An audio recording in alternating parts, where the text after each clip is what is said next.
Welcome to this dopplex ability application video, edited from the Training Academy in our Cardiff facility. The dopplex ability allows a fast, consistent and easy solution to undertaking ankle brachial index measurements. It is, however, important that attention is given to the following application detail, as although it is a simple test, these finer points may improve the accuracy of your results.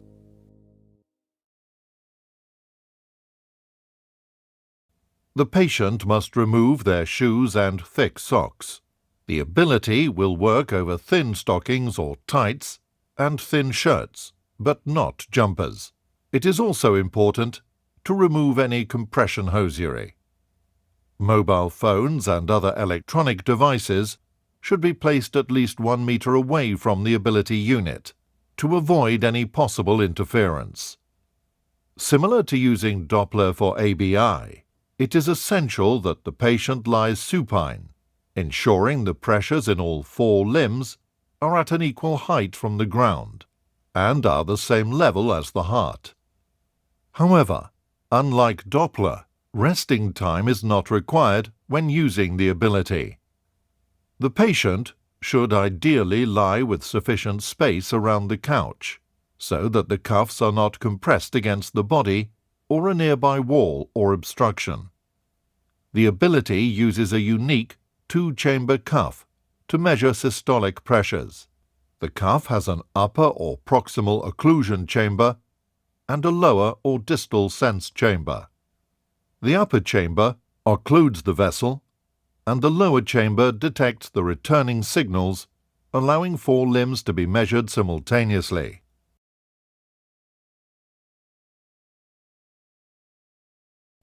Slide the arm cuff on the right arm and position the upper chamber under the armpit, ensuring that the white line on the strap is located over the brachial artery.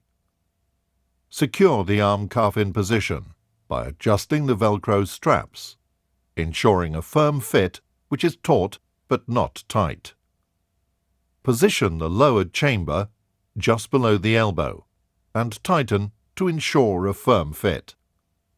It is important that the patient's arms are supported by the couch. If this is not possible, we advise you to ask the patients to either tuck their thumbs into their pockets or waistband. Repeat on the other arm, ensuring that the cuff chambers are fitted firmly and that the white line on the strap is located over the brachial artery.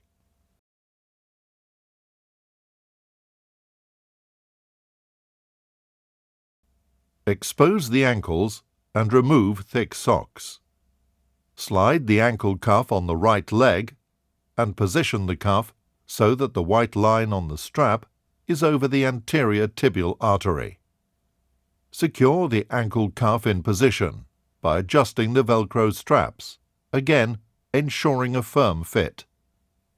Tighten the lower chamber first onto the foot, ensuring it covers the pedal arch.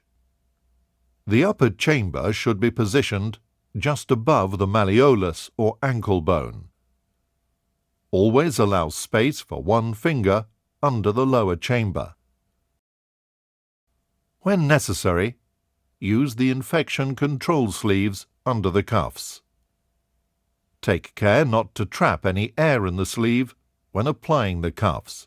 This can be achieved by sliding your hands up the sleeve. Slide the cuff onto the leg and position the cuff so that the white line on the strap is over the anterior tibial artery. Tighten the lower chamber first, before tightening the upper chamber. Always allow space for 1 finger under the lower chamber. Repeat on the other ankle, ensuring that the cuff chambers are fitted firmly and that the white line on the strap is located over the anterior tibial artery. Always allow space for 1 finger under the lower chamber. When necessary, use the infection control sleeves under the cuffs. The patient's heels must be supported on the couch and not overhanging the end.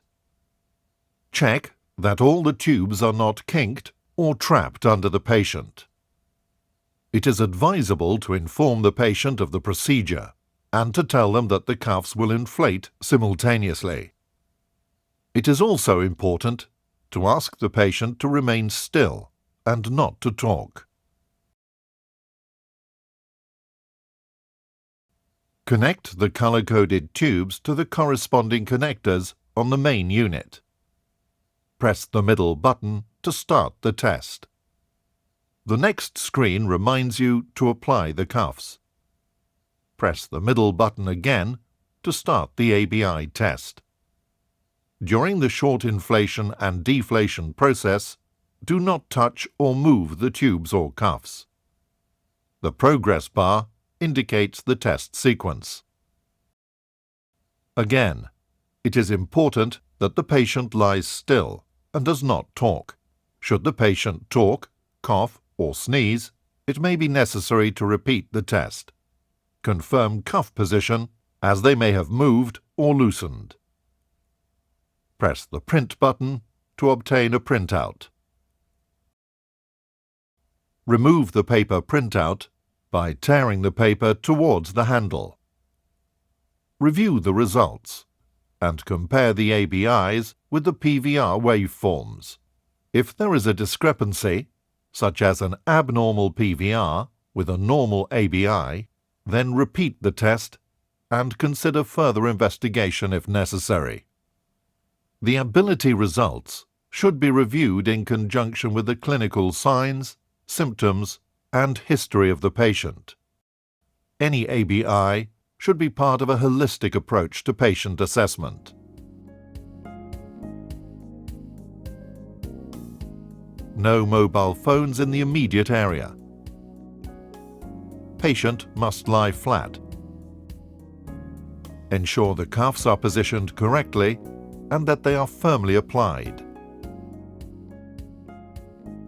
Check all tubes are not kinked or trapped under the patient. The patient must lie still and not talk during the test procedure. Always ensure that the cuffs are cleaned with the appropriate cleaning solution. Refer to the instructions for use document for details.